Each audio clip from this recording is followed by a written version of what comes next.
Uncle Tom's Cabin by American author Harriet Beecher Stowe was first published in 41 weekly installments that appeared between 5th June 1851 and 1st April 1852 in the National Era, a Washington, D.C. based abolitionist paper with a national readership.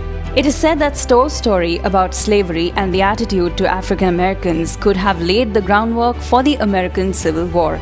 Although the book was revolutionary in its time and polarized American society, if we see it through the lens of the 21st century, the work's depiction of black characters does seem patronizing. However, the story has had great historic impact and is regarded as one of the key anti-slavery tools of its time.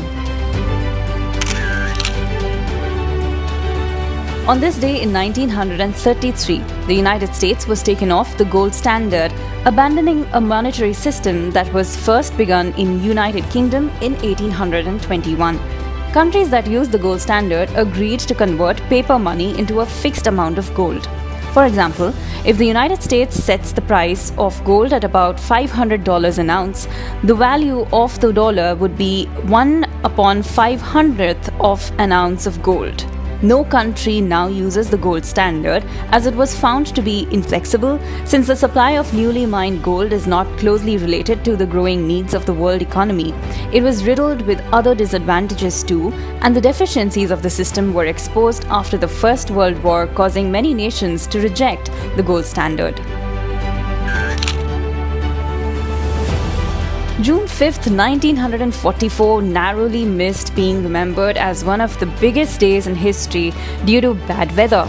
General Dwight Eisenhower had chosen June the 5th as the commencement of Operation DDay.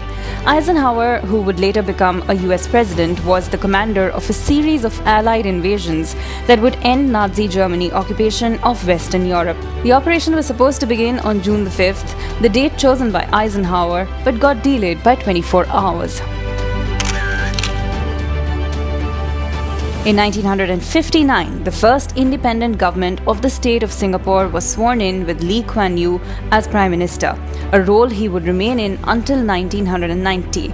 He is known to have steered Singapore into becoming the most prosperous country in Southeast Asia. Lee Kuan Yew campaigned on an anti-colonialist and anti-communist plank. Upon his victory, he would not assume office until left-wing members of his People's Action Party were released by the British. He would go on to introduce a 5-year plan calling for slum clearance and the building of new public housing, the emancipation of women, the expansion of educational services, and industrialization upon being sworn in as the Prime Minister.